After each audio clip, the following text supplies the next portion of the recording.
मित्रों, आप सभी का हमारे इस चैनल पर बहुत बहुत स्वागत है। इस कहानी में हम जानेंगे कि क्यों स्त्री को दूसरे के पति और पुरुष को दूसरे की पत्नी अच्छी लगती है। मित्रों, इस कहानी को पूरा सुनें, क्योंकि अधूरा ज्ञान न स्वास्थ्य के लिए अच्छा होता है और न ही समाज के लिए अच्छा होता है। तो चलिए वीडियो शुरू करते हैं।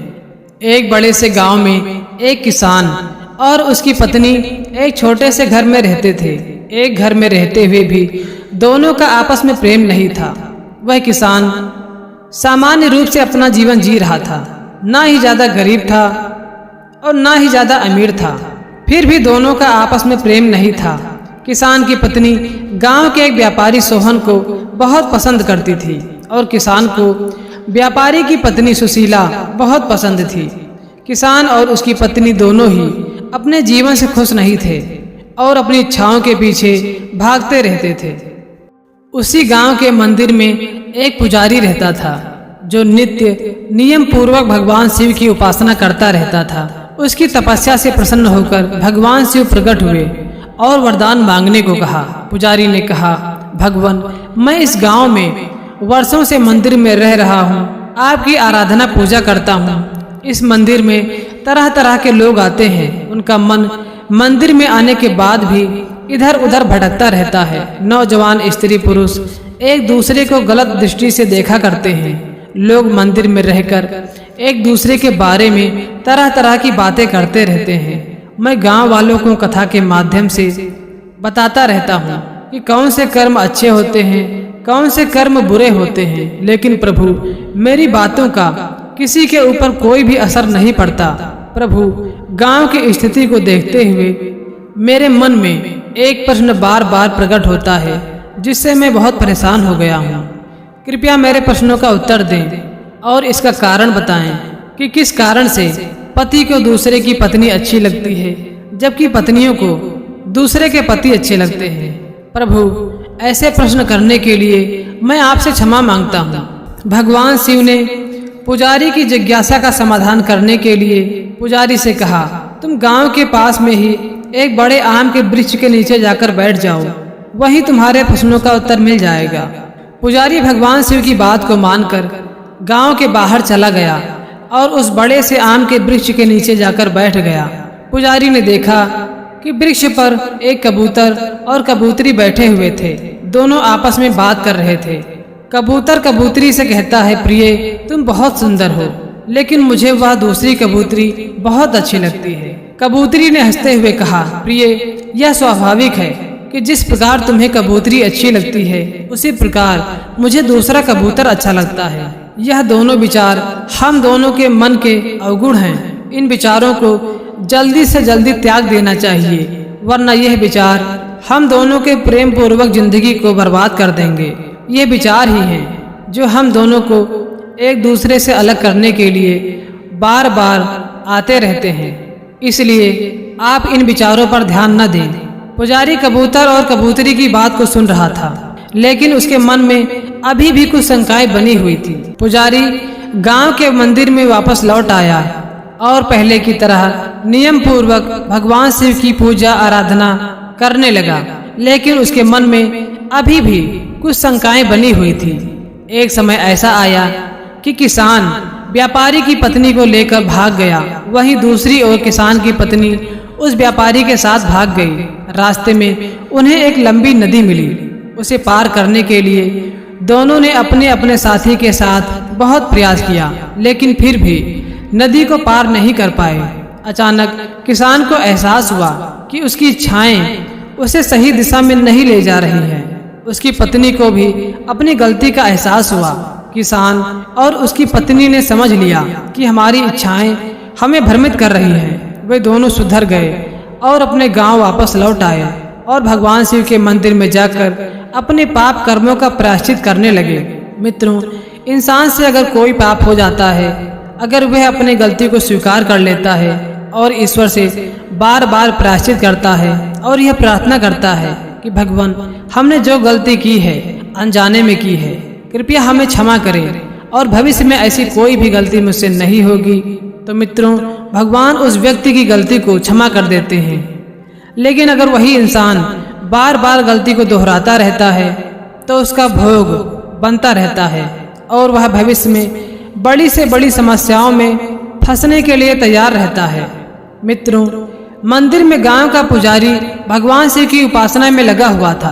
तभी भगवान शिव वहां प्रकट हुए और पुजारी से कहा, पुजारी आंखें खोलो। पुजारी भगवान शिव को देखकर बहुत प्रसन्न हुआ और भगवान से कहा, प्रभु आपने हमें दोबारा दर्शन दिया, इसके लिए मैं जीवन भर आपका आभारी रहूंगा। मेरा जीवन धन्य हो गया।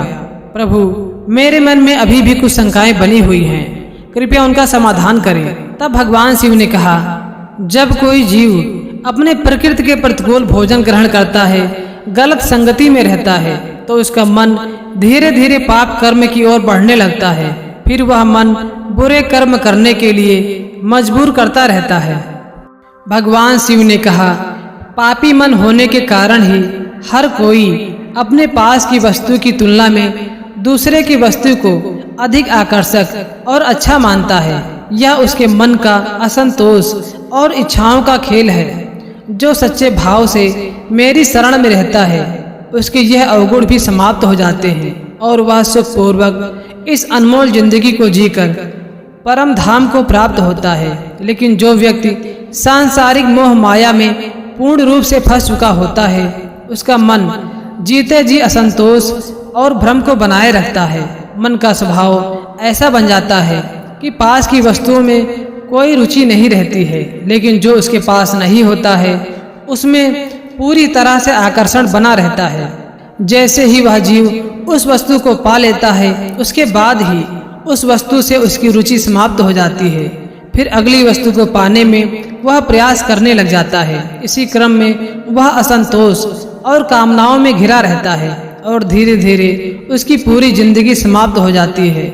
जिस उद्देश्य से यह जीवन मिला है वह पूरा नहीं कर पाता और बार बार जन्म मरण के बंधन में बंधा रहता है।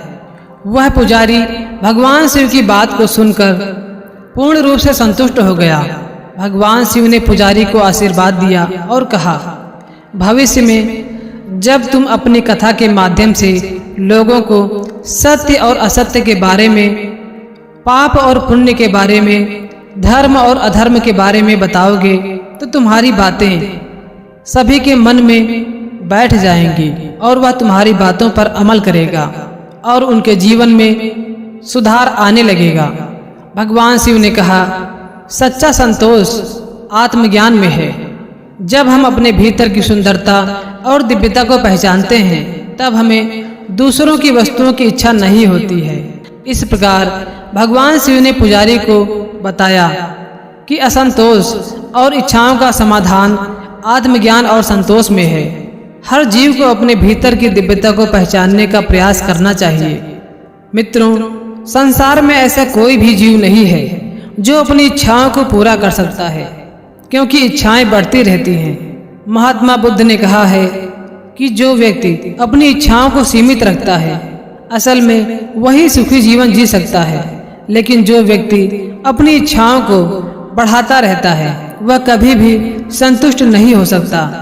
मित्रों, मैं अपने स्वयं के अनुभव के आधार पर आप सभी को बताना चाहता हूँ, जब भी कोई सुंदर स्त्री या जब भी कोई सुंदर पुरुष दिखाई दे और अगर मन में कोई भी नकारात्मक भाव उसके प्रति आता है, तो स्वयं से एक प्रश्न जरूर करना और पूछना अपने मन से कि यह बताओ, अगर वह वस्तु मिल जाए तो क्या भविष्य में तुम दूसरे वस्तु को पाने के लिए प्रयास करना बंद कर दोगे या तुम्हारी इच्छाएं वहीं पर समाप्त हो जाएंगी?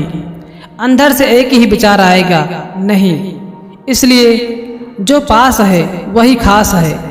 अपनी इच्छाओं को बढ़ाना चाहिए, लेकिन ईश्वर को प्राप्त करने में, भागवत कार्य में, समाज के कल्याण में, इसमें जितनी भी इच्छाएं हमारी बढ़ती जाएंगी, हमारा यह लोक और परलोक भी सुधरता जाएगा। अगर हमारी इच्छाएं गलत दिशा की ओर बढ़ती जाएंगी तो हमारा यह लोक भी और परलोक भी दुख की तरफ बढ़ता जाएगा। इसलिए अपनी इच्छाओं को सीमित रखें। ऐसे ही ज्ञानवर्धक जानकारी को प्राप्त करने के लिए हमसे जुड़े रहें। यह कहानी अगर अच्छी लगी हो तो वीडियो को लाइक और अपने दोस्तों के साथ शेयर करें जिनका मन इधर उधर बहुत ज़्यादा भटक रहा है। फिर मिलेंगे अगले वीडियो में। हर हर महादेव।